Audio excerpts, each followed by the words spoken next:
Peace, peace, peace. Welcome to another episode of the Grown Man Shift Podcast. I'm your host, Baith Noradeen. I have a special guest today, somebody I've had the privilege of intermingling in similar circles for quite some time, a creative mind that is definitely worth sitting down with, having a conversation with, and for sure, nuggets, wisdom, all of those good things. I will let him introduce himself, but becoming good friend, John, what's goody? Yo, what up? Appreciate the Thank intro, you for coming, man. Thank you for coming, man. Nah, of course, I'm glad to be here. So I'm Jean Messero, also known as Jean the Human. I'm a psychotherapist, former high school teacher, photographer, creative, clothing designer, all the above, man. Yeah. We could talk more about that, but just working, man. Just working. Him. So I start this off the same way every time with the first question, which is when you hear the phrase grown man shift, what's the first thing that comes to your mind? The first thing that came to mind when you just said it was just the last part, like shift and just work. Like I've been in the working space for a while, and I think grown man added to it is just working with a certain level of maturity and intentionality and like wisdom. Because I think there's a difference between like, just kind of grinding aimlessly or maybe like having a goal, but just kind of keeping your head down and not really, or just going through the process without really reflecting much. Gotcha. I think to do that on a grown man level, if you will, is to have a certain level of like reflection, introspection, kind of managing your ego as you're going through it, but still staying focused. Fire. What is your, I guess, in your journey, because now you a new dad. How old is your? Relatively, he's my son is a year and a couple months. I don't like doing like the 15-month out. Like I'm like, bro, he's a my year kid's old, 78 months. Yeah, I'm like, he's a year old, man. Yo, that's hilarious. So, the question you said, being intentional with your maturity. When did that start to be like a conscious thing for you, like to be intentional with your version of manhood or your version of maturity? I think I don't know if I could really place a year or an age or like a time on it. I think I've always been like an introspective person. I think just by nature, like I've always been like a thinker. Gotcha. I think as far as like maturity or really being more conscious of that, I would say that came in more towards like, I would say I was going to say late 20s. I'm 31 now. Got you. But I would say really becoming a father kind of pushed that more. Because, you have somebody who you're fully accountable for. So I think that kind of forces you to level up in that way. That's true. I'll be honest. My oldest son, he was my foray into maturity. Yeah. I became a dad at 20, right before my 21st birthday. Gotcha. So I didn't experience bro trips, Yeah. Hanging with the homies, Right. going out getting girls. Like Right. my 20s it started with being responsible for somebody. Yeah. And the level of responsibility that I assumed was from a place of with my dad. My dad was in and out of jail, often on drugs. Right. And by me becoming a dad, kind of activated my dad to like activate his dad shit. So I got my dad, he passed away 7 years ago, almost 8 years ago. But from me being a dad to him passing, I actually had like the relationship I always wanted to have with my dad as far as like active, just even being able to talk to him and not on a visit. Right, you know what I'm right. saying? Being able That's to kick real. it with him and not him not being in the living room nodding off because he just shot up type shit. Yeah, right. Or when he was living on the streets. Right. You know what I'm saying? Like, it wasn't that version. It was like this version that I knew my dad to be. So like present. Exactly. Yeah. So my foray into maturity started with my son as well. Like, I went a whole year, I didn't watch TV. I just was reading books. Right. I just wanted to be the best version, you know what I'm saying? It's real, that I possibly could be. Yeah, for sure. Because I was like, Man. if I don't want him to look at me Yeah. like how my friends might look at my pops. Right. And I always go from a place of my dad was a person first. So I never really took it to heart per se. That makes sense. Like, oh, you're a bad person. You should be doing this. You should be doing that. It's like, I don't know what my grandparents were like as parents. Yeah. I don't know what kind of tutelage my dad got or didn't get as a son. So there's no way that I could really judge who he is as a man, as a father, when I don't really know the whole story. Right. It wasn't like crystallized like how it is now, but just inherently, I just always felt like not bad for my dad, but like empathy. I'm about it's to like, say, like I always was empathetic of like, something gotta hurt that much for that vice to have you the way that it has you, where you're not participating as a dad, you're not participating as a man in your own life. You know what I mean? So that maturity kicked in like a wrecking ball. Like, yo, you're responsible for him. Even though he has a mother, you're responsible for him. You're responsible for what's in his mind, what's in his heart. You're responsible. Yeah. It could be toxic or not, but that's kind of what it was for me. You know what I'm saying? That's powerful, though. Yeah. Especially at that age. Because I think, I mean, of course, we know a lot of people that have children young, even younger. Facts. You know what I'm saying? Facts. Or even folks who have kids older, but that doesn't always mean that level of maturity is going to kick in. It's a fact. You know what I'm saying? It's a fact. This dude's having kids in their 30s, 40s, and they, still very immature. That's no slight to anybody, but it's just the reality. Yeah, but, true. For that to kick in. I'm also curious about how the empathy, I mean, maybe we could say that for our fathers talk, but either or, I'm just curious about, I guess when that empathy for your own father set in. Like, was that when you had a child or was that there before? It was there before. Okay. Like, because my dad had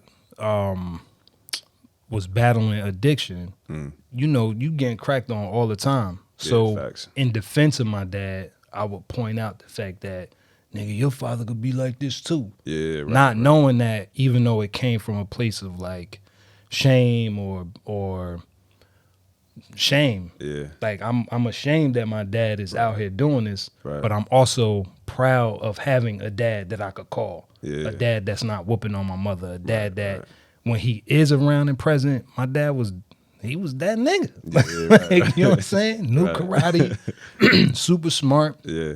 Could have done really anything with his life, and it proved to be true when he got active with being a dad, when he got active with being a man. Right. It was evident. He got out of a facility, like a rehab facility in Florida, moved to Alaska, started assisted living facilities for people who had addiction also. Oh, wow. That's insane. You know what I'm saying? Bro. So for me, the empathy, I say maybe 13, 14, when I started to realize like, shit, my dad really, because he asked me for money. Like, yeah, I'm getting $100,000 next week, and I'll pay you back then some. You know what I mean? Right.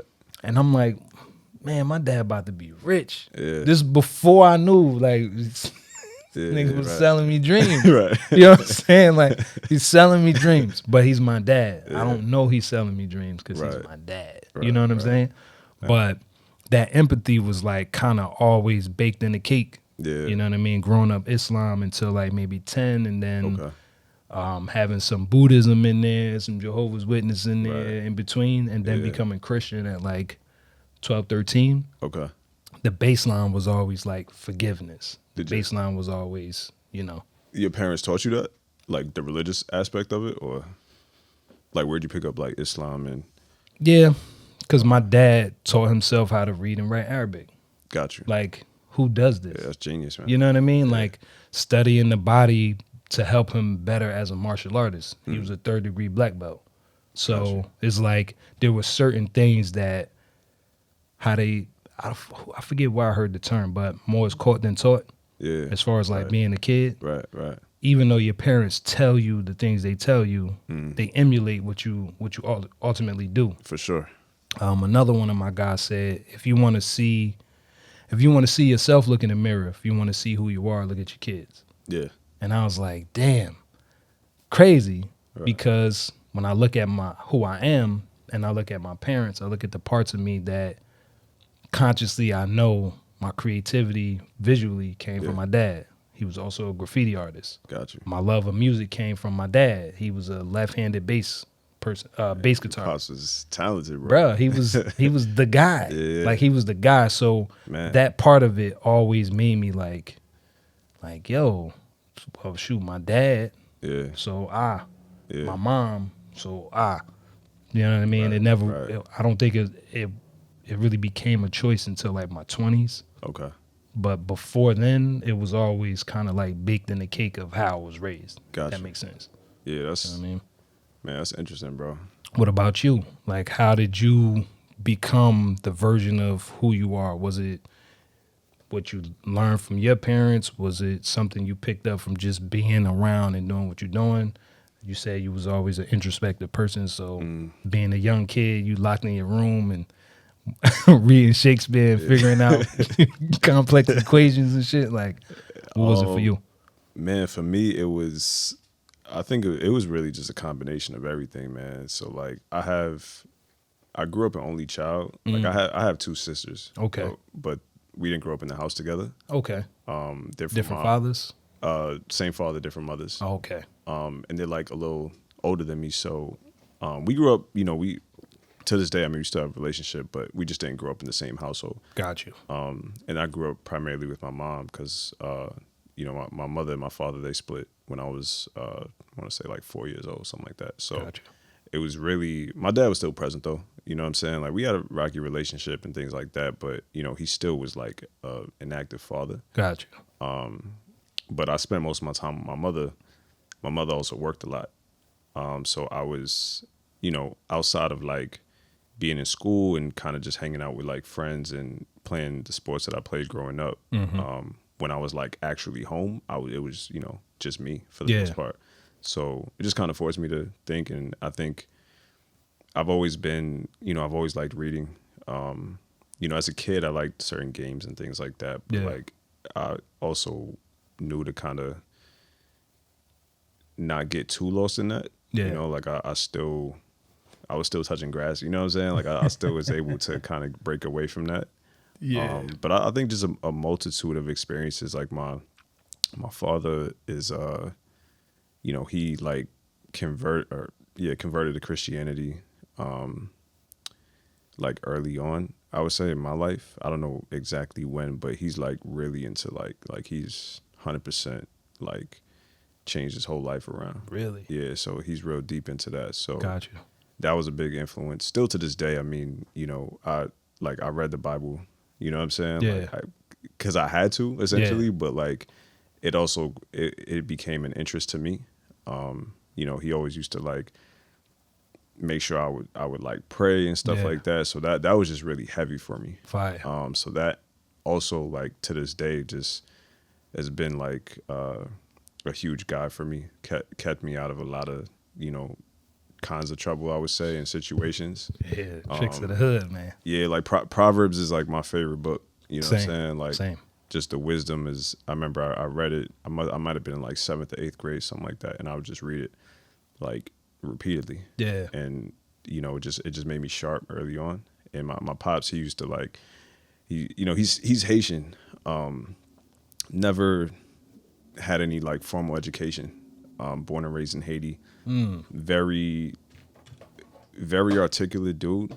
Like he's kind of similarly to what you were saying about your dad. Like he's like his own scholar. Yeah. So like he knows how to speak English, Haitian Creole, French, Latin, just a very, very intelligent dude. And so his whole thing was like, if I'm gonna read the Bible, it has to be either it's gonna be the French one or it's gonna be the King James one. And so I think naturally I chose the King James one, but I think the King James just made me a lot sharper. Yeah. Because it's a higher level English, or old school, if you will, kind of similar to the Shakespeare. Yeah. So you really have to take your time to dissect it. And, I think that just made me a lot sharper. That's what's up. I think it was a combination of experiences, man. Like I could go on, but like from people to places I've lived and, work experiences and of course fatherhood now. I think just also too seeing what I didn't want to be like. Yeah. From whether it was family, friends, or just, people in my environment. Yeah. So it was a combination. What is your what would you say your definition, or how did you derive your definition of manhood? Like, was it something you got from your dad? Was it something you got, like you said, the combination of who you are, you got from different places? But like speaking to manhood specifically, what was like your, that's what I want to be, or that's how I want to be, like in that space? Got you.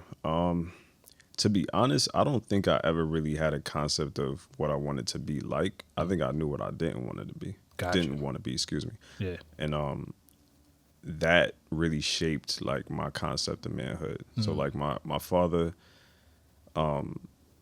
respectfully to him, he wasn't someone I wanted to be like. Yeah. Just from observing, how he operated.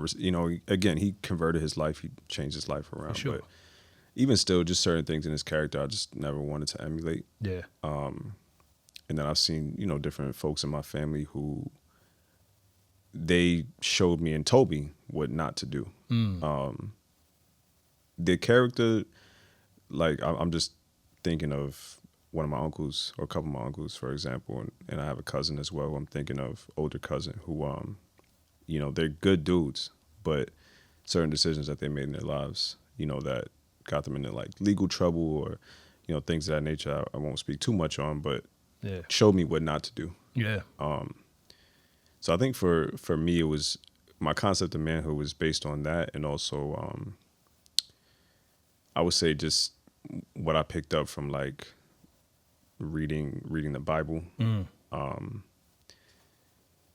Malcolm X, actually. I would say when I read the autobiography of Malcolm X, I gotta stop and I still haven't. Yeah, that's mandatory, bro. That's mandatory reading right there, man. That I would say, I don't even know why that didn't come to mind earlier. That I would say changed my life for sure. I read that when I was like 20, I want to say, and that was like night and day, bro. Yeah. You know what I'm saying? So I think, I studied Malcolm for a minute, like during that time, and that really shaped my concept as well. And just studying like, I would say historical figures that I felt just moved a way that was honorable. Okay. So like from him to like Frederick Douglass, I read his autobiography. I think it's called The Narrative of the Life of Frederick Douglass. That opened up my eyes a lot. Just people who I felt were cut from a cloth that, is like discontinued in a sense. Yeah. You know what I'm saying? Yeah, that's kind of, I guess, what inspired me. Old values. Yeah, just like old, like you don't really see, and for many different reasons, but you just don't really see people move in the same ways or carry themselves, or, I think people moving honorably is just not as valued today as it was back then. So I kind of, like, I admire, it sounds weird, but it's like I admire dead people. Like, I don't think there's anybody here. Bruh, it makes mad sense. Yeah. Because you're gaining wisdom from a time that's no longer. Right. It's not to say that those ideologies don't fit. It's just the way of the world, social norms are saying that those things aren't normal. Like the whole 50-50 conversation. Yeah. I'd be damned if I go 50-50 on bills with a man. It's like, okay, in modern society, I hear you. Right. But if you're talking about building something substantial, everybody got to put in. Yeah. Whether it's 50-50, 80-20, 90-10, even if you're not putting anything monetarily, you're putting the energy, you're upholding the values of the thing right. by participating in the thing anyway. Yeah, it's still contribution, even if it's not financial. Facts. Yeah, I agree with that, man. I think, and also too, I think there's a lack of, I would say, cultural values today. Yeah. I think we have entertainment. Yeah. But we don't really have, like, codes are lost. Facts. You know, so there's even something as simple as like chivalry or just like basic respect. You know, I think that there's just a lot of different codes that are lost. So it's hard to identify like a model for whether it's masculinity or even just how to move. Yeah. For whether it's male or female, just how to move in our modern contemporary times. It's a fact. Because everything is the same thing. There's no clear separation between. There's the identifiable markers aren't the same with the code. Prime example, even with crime. Yeah. There was a code with crime back in the day. Right. If the OG on the block knew you was a good kid, he knew you was he knew you. Yeah. And he knew you were a good kid. Keep you out the way. Your parents. Yeah. And if he seen you outside doing something you weren't supposed to do, he'd be the first one to be like, nah, little man, this ain't for you. Like, go home to your mom's or go home to your pops type. You know what I mean? Right. You go to jail and you be held down outside. Right. You know what I mean? Now it's, once you go to jail, it's up. Yeah. The big homie is up. We could do what we want now type of thing. It's a free-for-all in many spaces. It's a fact. You know, I think there's just, again, lack of values, lack of structure, and that's not to say that, because I'm not for respectability either. Yeah. So, you know, I would never posture to be like, you know,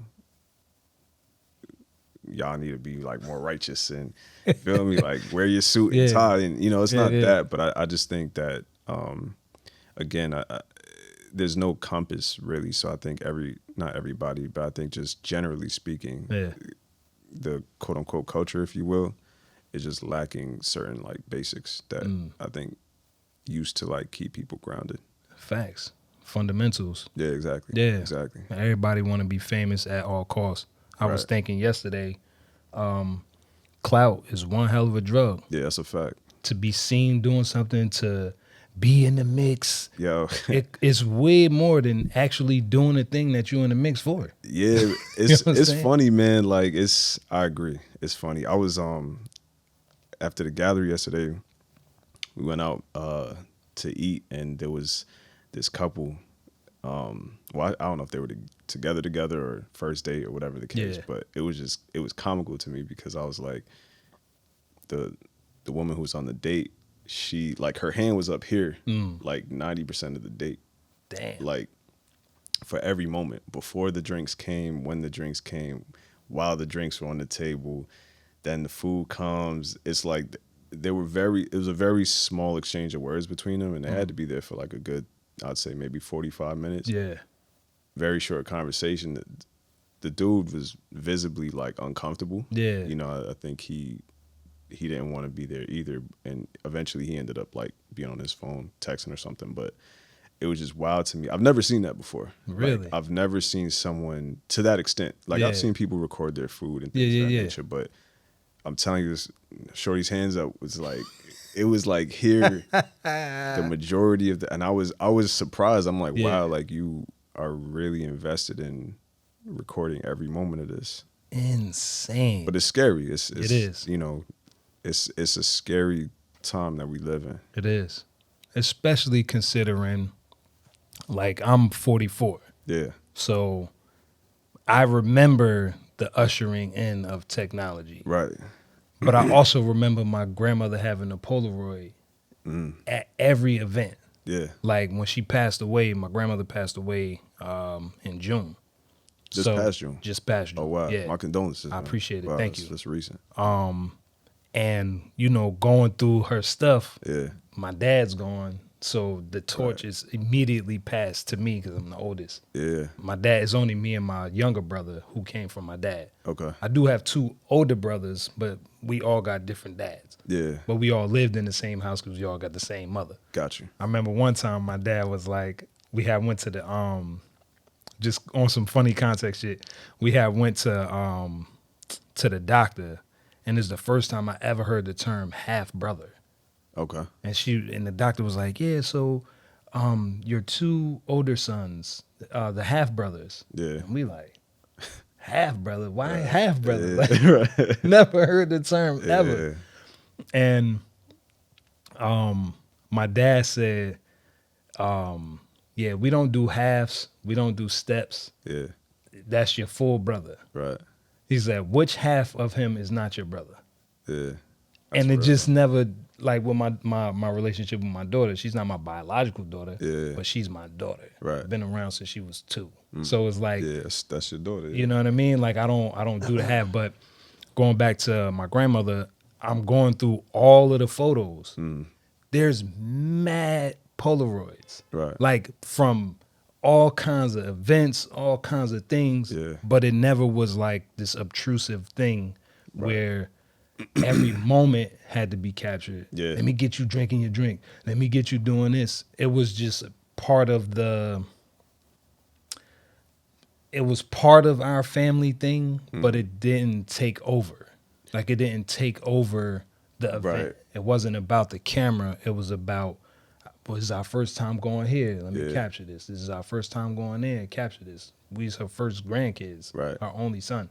So Fact. all of these moments had some kind of value in it, as opposed to now it's like, can you go somewhere without picking up your phone? Yeah. Can you do something where the exchange doesn't have to be recorded? We don't have to capture this moment for later on, and with the sole purpose of capturing this moment to post it on social media. I was about to say, I agree. I think that's the difference. Yeah. Is the intention behind it. Yeah. The gaze. Because the example I just gave too with the woman at the dinner, that the intention is to post. Yeah. Right? So back to what you were saying about clout chasing. Yeah. The intention is to be seen by strangers essentially. Yeah.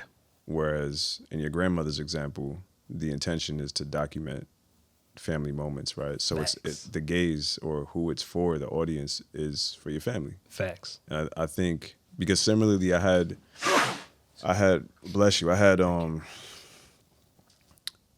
that conversation too with my lady about even like with our son, how we want to document him. Yeah. And she also gave me some insight with that as well, because initially, you know, she wanted to, like, similarly to grandmother, wanted to like take pictures and videos of everything. Yeah. And I didn't have an issue with it, but I think I started to see more of like her intention, and it was to document. Yeah. Because we post him here and there, but like we don't post his face at all. Yeah. It's never like, you know, look what he's doing today. Like, you know what I'm saying? Like, page. yeah, it's never that. He doesn't have a Shit. page. Yeah. We're not commodifying like Yeah. anything he's doing, but the intention when we do record or when we do, you know, take pictures or so is we're documenting these memories for him and for us. Like, Facts. this is not going anywhere. And sometimes we might share it because it's like, okay, cool, we got like a cool, you know, we might have a cool outfit on, or this is a cool video, picture, whatever the case. But Yeah. even that is the purpose of documentation. Yeah. Like, I don't care how many people like it. I'd Yeah. actually rather you not see it, like, to be honest. But you know what I'm saying? Like that, I think Private the intention stop. is different. Facts. True. Yeah. It makes it easier too, because also to that point, going through my grandmother's things, there's tons of pictures in there that only mean something to her. When Right. she documented that moment, there's no context. Yeah. It's just a building Yeah. or open field or mad Right. people in the room. I don't know who they are. Right. So the beauty about documenting now is you have the context. I'll do video more, probably 10 times more than I do pictures. Yeah. And I got over 18,000 pictures on my phone. Right. Just because I document all of this. Yeah. At some point, it's going to be valuable. Right. When what you thought is over, when whatever I'm doing creatively is over. Right. When I'm in the senior years of my life and I reflect, having these things are a part of that journey. Yeah, This is where I've 100%. been. This is what I seen. It's history. This is who I was around. So Yeah. forth and so on. So for me, a lot of things that I have comes from a documentative point. It doesn't come from a, man, I need to post, which is weird because the things I do shoot to post, I be weird about. Right. Because I'm like, I don't really want to post it per se, but I know that there's a certain, you have to feed the beast somehow, in some way. You know what I mean? Right. But again, most of these spaces in my mind, most of these places in my mind, I go back to how it was with my grandmother, with my uncles, having the fresh Polaroid lights, the kind that blow out once you take the pictures or whatever. Yeah, yep. Like remembering how that smell was. Yeah. It was just different. It was just different. That's old You know what I mean? So Yeah. going back to like values and things like that, would you say that I wouldn't even say would you say, but when you think about the younger version of yourself, the younger you, would the younger version of you be proud of the man that he grew up to be? That's deep, man. Believe so, but I can't 100% call it because when I was a kid, I wanted to be an NBA player. Really? You know what I'm saying? Like I want to be like Allen Iverson. We talking about looking up to people fine. who are contemporary, I guess. That's who I wanted to be like. Yeah, I wanted to be like AI, man. So everybody wanted to be like AI. Yeah, right. It's a good person. You know what I'm saying? Yeah, for sure. But I think like 12-year-old me with that dream, probably not in that sense, because it'd be like, oh, what happened to basketball? You know what I'm saying? You quit, yo. Right. But I think with a certain level of understanding, I think definitely. But I think if we're looking at it at the surface, which as a 12-year-old probably would be, probably not. But it's all good. He's gonna get it later. You a sellout. Yeah, it's cool, man. You gonna understand later, man.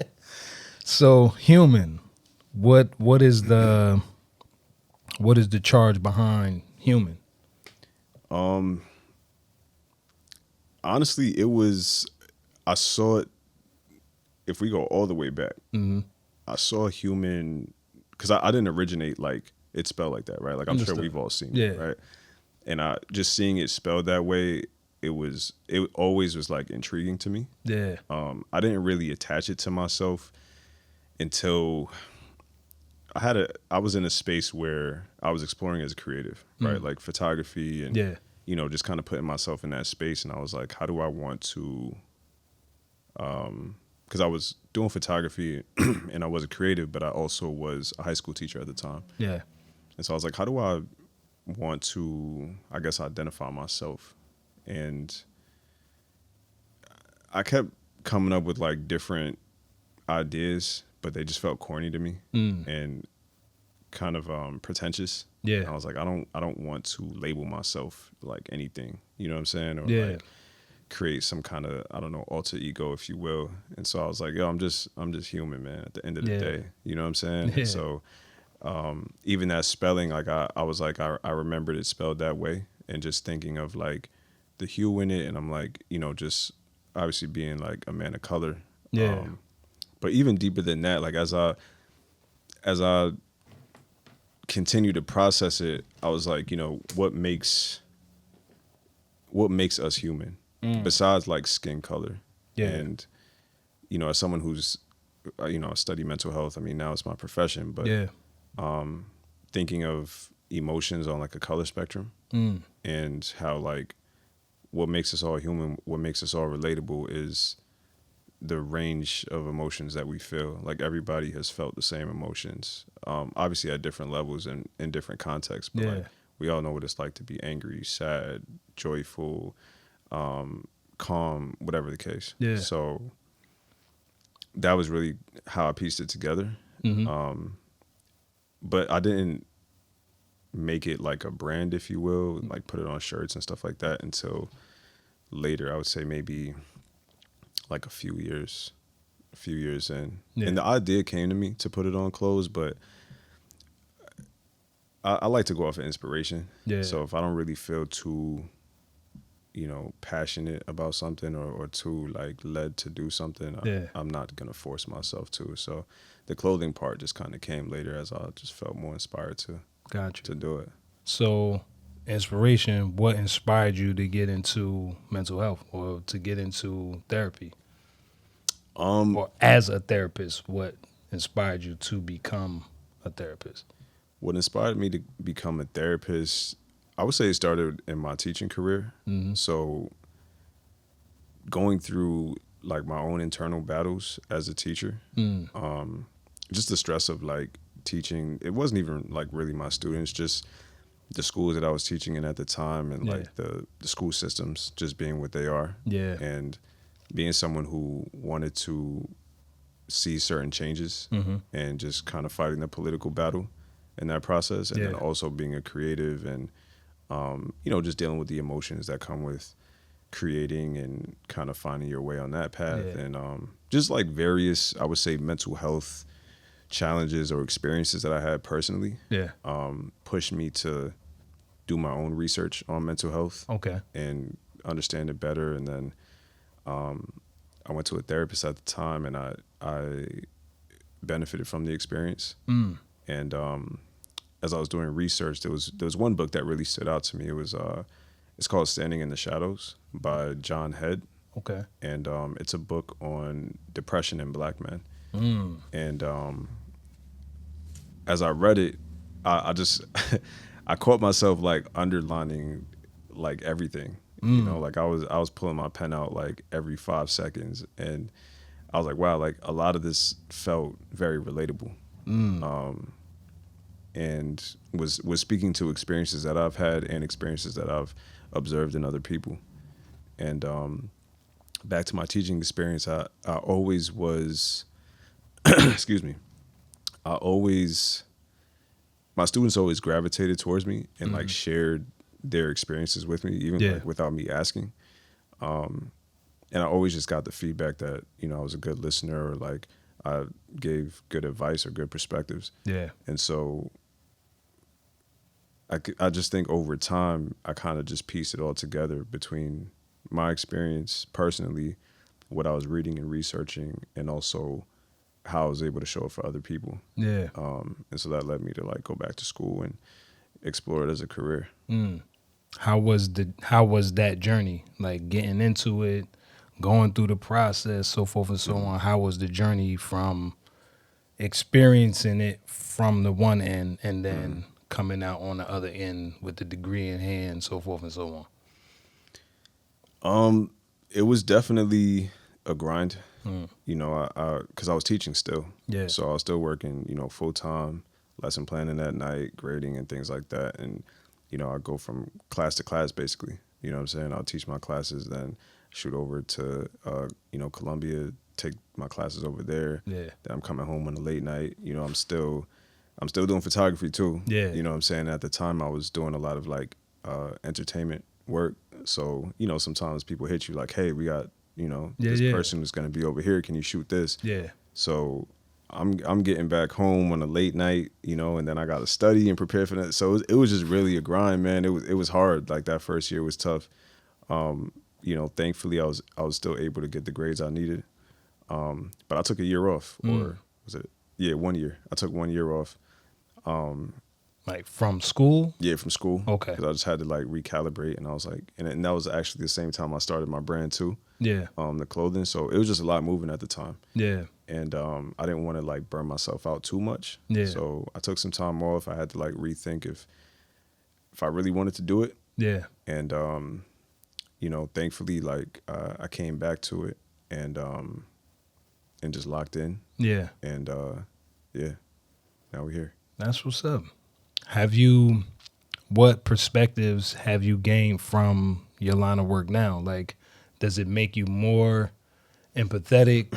Does it give you more insight as to what's happening with the culture, so to speak? Like, what have you been able to draw from it or elevate from it, like being at this level now? Definitely more insight. I find myself like I psychoanalyze people a lot. Yeah. Just automatically. Like, Yeah. I don't try to. Yeah. You know, even my lady, she's like sometimes like, don't be psychoanalyzed. Yeah, like you know, I need you to start talking to me like a therapist. Yeah. And I'm just like, yo, I can't help it sometimes, man. Like it's like second nature. Yeah. But yeah, definitely, I would say more empathy. You know, I often try to think about what people are like, what's causing people to show up a certain way. Yeah. But you know, I still have my moments. Like I'm just not like, you know, this is end out. Like I understand everybody now. It's like I still, you know, I'm still myself at the end of the day. Yeah, like it's like I still have my moments, but I think it does give me more insight. Yeah. You know, where like I can kind of tell when certain symptoms of like a mental health challenge might be showing up for someone. Yeah. I think it just helps me to give people more grace and kind of be a little bit more patient at times. Yeah. But yeah, I think it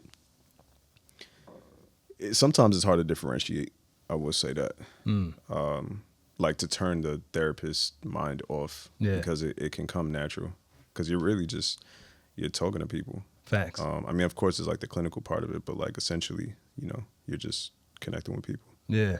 How has it helped you on your own journey? Like now that you are in a space where you get to see it from a different perspective, how has it helped you in your own, like at you as being a man or you showing up as Jean? It's made me more self-aware, more aware of like my needs too. So if I'm experiencing, let's say, some level of like anxiety, for example, I can identify it a lot quicker and start to be more solution oriented quicker. Yeah. But I would also say going to therapy. I think that's even more important for therapists to go to therapy. Yeah. You know, I think like you never get to a place where you have it all figured out, and I think it's dangerous to be a mental health professional and not be working with a mental health professional because you're taking in a lot on a regular basis from other people. Yeah. And also, again, back to the point, like you may get to a place where you feel like you have it figured out, or you may intellectualize mental health experiences a lot, or intellectualize yourself a lot. And there's a big difference between knowing what's going on with you and actually, like exactly going the theoretical route, or like the intellectual route, and actually like doing quote unquote the work and you know what needs to be done to kind of regulate yourself. Yeah. So I would say, if anything, going to therapy myself, probably helps me more than like whatever I may gain from my own like research or knowledge base. Yeah. Do you find a level of learning from your clients also? Yeah, like, absolutely. where you sitting there and you like, I never thought about it like that. Or do you surprise yourself in these moments with these exchanges with some of your clients? Yeah, all the time, for sure. I definitely learn from my clients and their experiences, because I also have clients who, like, I've worked with clients who are also mental health professionals. I work with clients who are pretty knowledgeable about mental health, and also intellectualize themselves too. Yeah. So, yeah, they definitely keep me sharp in that regard. Or sometimes I may be supporting a client in navigating a situation, which may be very similar to a situation that I've gone through or am going through. Yeah. And having my therapist brain on in that session, it kind of gives me the answers to what I am going through. So then I might take a note. Right. So like I might take a note on like their situation, but I'm also kind of holding that for me. Like, all right, maybe I should apply this, because I wasn't thinking about this like that. I was in my regular brain. Yeah. You know what I'm saying? But now that I'm in the therapist brain, I see the solution. Yeah. Yeah. That's fire. It's trippy sometimes, Yeah. man. It is. Sometimes they speak like exactly to the same situation. I'm like, man, this is crazy. This is like a mirror. Yeah. Like, oh, let me go home and take this. And, Right. You know what I'm saying? How has spirituality, or do you use spirituality to guide some of your how you are in your practice as far as what you do on a daily basis? Does that come into the equation, or does your spirituality sit outside, and while you're doing what you're doing, therapist sans all of these other things? Yeah, I think yes and no. Okay. So we call that like countertransference, where basically like your own personal perspective. So let me kind of backtrack. As a therapist, you don't really want to insert too much of yourself in your sessions or your connections with clients. Yeah. You really want to say as little as possible, and be more of like an objective observer, listener, if anything. Yeah. With a countertransference piece, that is an element that naturally, as a human being, you're having conversations with people, you're gonna want to share your perspective, or parts of you are gonna leak out. Like that's just what comes with it. Yeah. With that said, when it comes to spirituality, I never insert that perspective into a session, just from a space of professionalism. Does it affect how I perceive a situation? Sure, because that's just part of me. Like that's what makes me me. Yeah. Right? So like we were talking about earlier, some of the wisdom gained from Proverbs. That's if a client wants my feedback, sometimes depending on their situation, that wisdom that I gain from Proverbs is gonna probably seek through. Yeah. Right. Like, or seep through rather. So I think it does show up in that regard, but more on like an objective, rational level, as opposed to like, you should try praying more, or whatever the case. Yeah. I mean, if I do, like, I've had clients who do have similar spiritual views and practices, and so we've had conversations around like their prayer experience and their relationship with God and things of that nature. And again, I try to take more of an objective place. But I would also say that the spiritual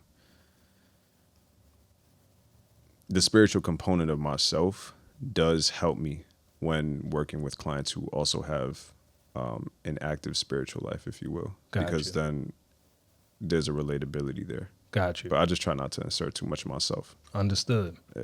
What have you, or are there any things that you've had to unlearn in the process of, one, becoming a man, two, becoming a man that is a therapist? What are some of the things that you've had to unlearn in that process of becoming who you are, like present day? That's a lot, man. I feel like I unlearned, man, there's a lot that I've had to unlearn over the years, for sure. From big to small, it's hard to really call it, because I feel like I have to unlearn things like all the time. But I'll give an example. I guess it's like maybe a smaller example, but something like family time. So I used to take therapy sessions in the evenings as well, and I had a conversation with my lady, because she was like, in the evenings we still, because I work during the day. Yeah. I do therapy during the day, but it's I still work in schools, so I work with high schoolers. Got you. So there's not a lot of time that I have in the evenings, right, for family time, but I was still taking clients. Yeah. So to me, I'm like, yo, I'm on the grind, doing what I got to do, and after my sessions, kick it with little man right before he goes to sleep or what have you. And she made the point that like my son, like he wants to spend more time with you. Like when you come home, he's waiting by the door, and when you leave, he's crying and things of that nature. And so I had to the point of unlearning. It's like I had to unlearn putting the grind first. Yeah. You know, even though of course it's beneficial to all of us. Yeah. But learning the value of family, learning the value of quality time. Yeah. And that's something that, you know, I've always, like, my father was not like a quality time type of guy. You know, he was on his grind, and he, you know, he had his personal life and everything that came with that too. Yeah. You know, so I think a lot of times we learn or unlearn through our women as well. That's true. Yeah. That's true. That's mad true. Yeah, man. That's why I'm like, yo, there's so many things that I've unlearned. I can't even. I could write probably an essay. I gotta sit down and like map it out. But for real, man, there's just a lot. There's a lot that our women could teach us, man.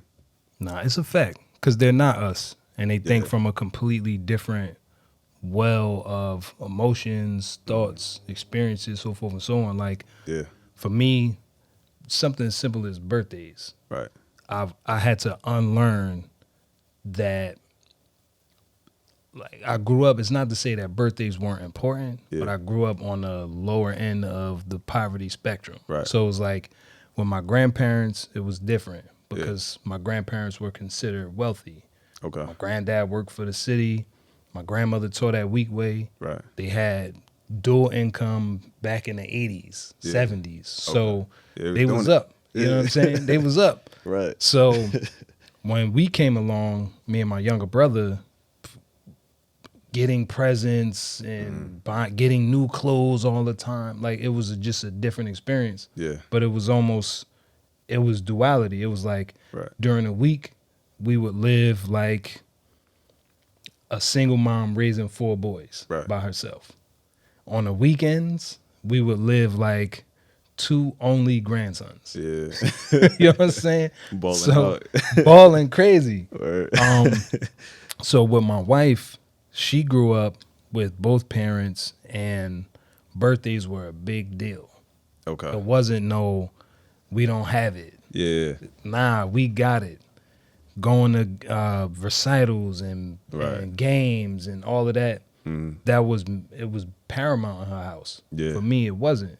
My mom had to work as a single mom raising 4 boys, so she might not have been at all the recitals. Man. She might not have been sitting with me at the table to do homework. Facts. So these things that I learned being with my wife translates. So sitting with my son doing homework, sitting with my daughter doing homework, working on projects, things like that. Right. I didn't get that level of hands-on from my mom. So yeah, that's real, man. Being with my wife, it was just like, damn. And you could see, like, I speaking for myself, I see the difference in that level of care and attention. It's just knowing that somebody's gonna be there no matter what type of thing, versus shit, we on our own. Yeah, like, I remember being a latchkey kid going to school because my mom had to go to work before I went to school. I'm in the 2nd grade, walking with me and my homies. Yeah. Luckily, the values translated. Like, we never got into no crazy shit. Like, the streets didn't grab us. Right. We all turned out to be non-felon, you know what I'm saying? But I learned so much from just being with my wife, having that other part of cultural experiences, because she grew up West Indian, and her being a woman. Just like so many things that I would never think to think. Yeah. That now that I have her, is like, I'm thinking this way because I know I have this other well of experiences that I can pull from. For sure. No, for sure, bro. I think, man, there's so much that can be said about that. You know, naturally, women are nurturers. Yeah. You know, for the most part, and I think that the perspective that comes with that is so valuable.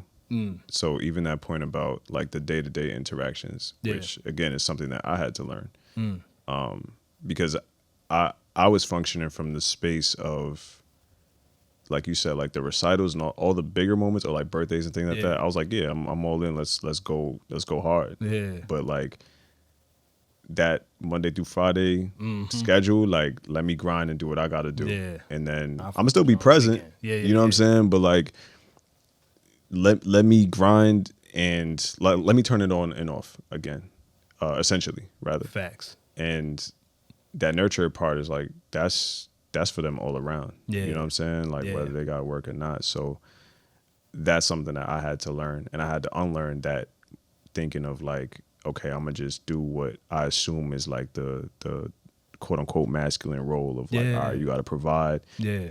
As long as you providing and you're present, Yeah. then What else you you want good, from right? Yeah. But it's like even that concept of presence, you know, it's more than just being in the house. It's more than just like, okay, you take your kid to the park on Saturdays or Yeah. whatever. It's like, you know, that it requires all around. It does. And not just physical, like it's the emotional presence, it's the mental presence, it's the eye contact, it's the put your phone down. You know what I'm saying? Like your kid wants you to read to him. Facts. You know what I'm saying? That's a like fact. it's a lot of those small steps, bro. Sometimes it's even just even when it seems arbitrary. Yeah. You know what I mean? Where it's like my son is very affectionate, so it's like there's times where I'm like, you know, I'm like, bro, I've been holding you for like 20 minutes. Let me just put you down real quick and do what I got to do. And then I'll sit him down for like 10 seconds and he's crying. And I'm like, you know, and before I'd be like, all right, well, you know, he's just going to have to adapt. But also, too, it's like, why? Yeah. Why does he have to adapt? You know what I'm saying? Like, what's wrong with holding him longer? Like, True. He's going to turn out all right. You know what I mean? Like, not going to make him gay holding him. He's not going to be soft. Like, it's and even with that, it's like, man, there's, I think they're just, again, back to unlearning. There's so many things that we were taught. Facts. Or like things that were modeled for us that weren't really healthy. No. And we kind of stuck to them like, okay, but I turned out all right. Yeah. Yeah, sure you did. Yeah. But how much better would your experience have been if like you did get that extra care or affection or presence? Yeah. You know what I mean? So I think I would just say family helps you to unlearn a lot. It's true. Forces you to, rather. It's true. Yeah.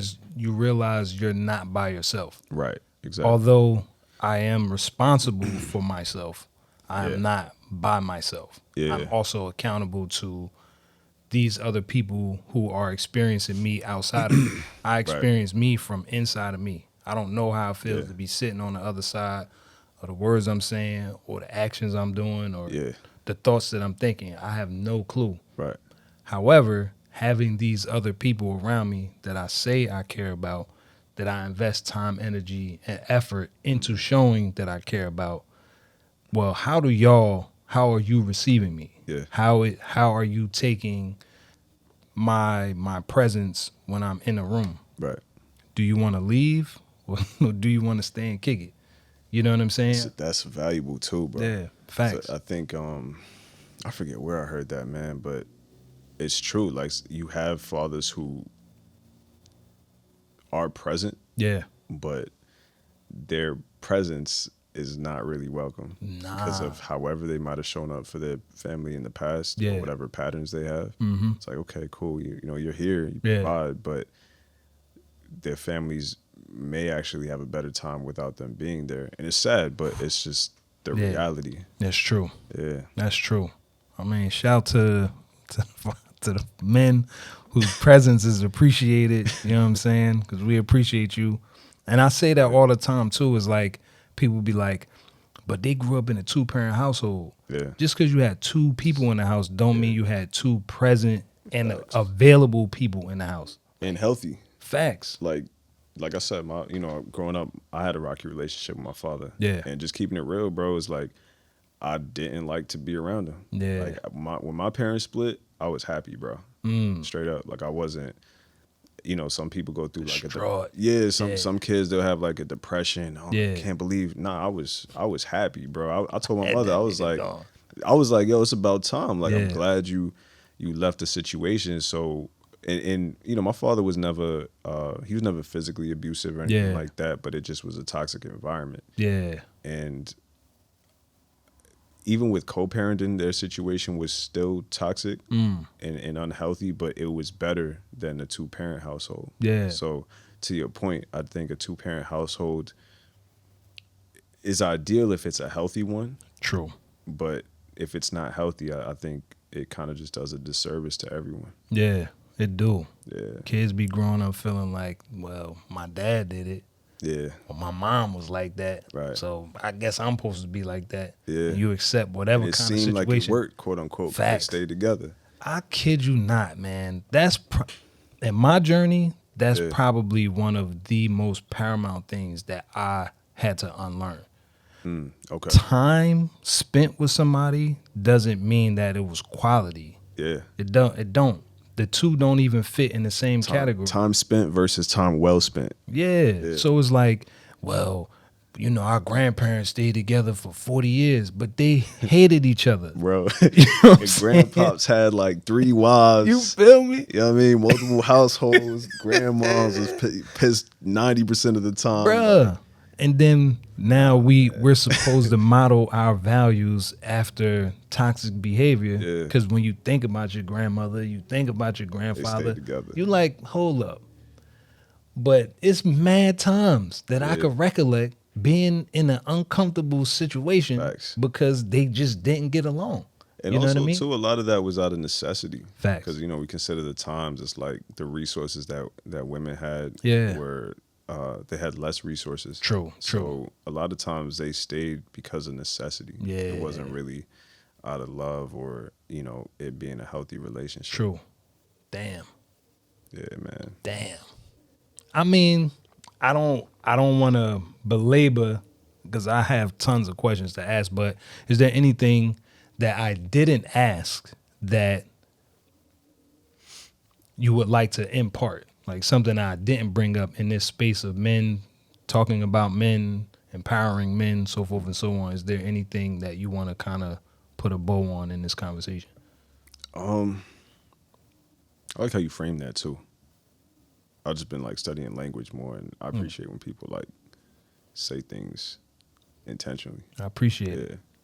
But I would say the only thing that really comes to mind that I try to repeat or remind as much as possible, and that's just back to the human brand and the whole Our Fathers campaign, Fathers Are Human. Yeah. Just that we're just that, man. We're human. So like we could sit up here and we could talk about different ideals and, you know, codes and honor and values and, you know, we can have like progressive intentions and thoughts and conversations.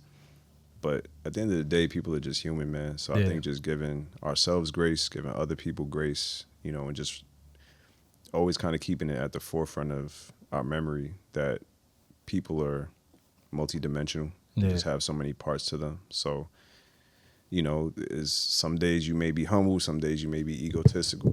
You know, some days you may be joyful, other days you may be, you know, depressed or just the full spectrum of emotions and just allowing people to process that. And I think when we remember that,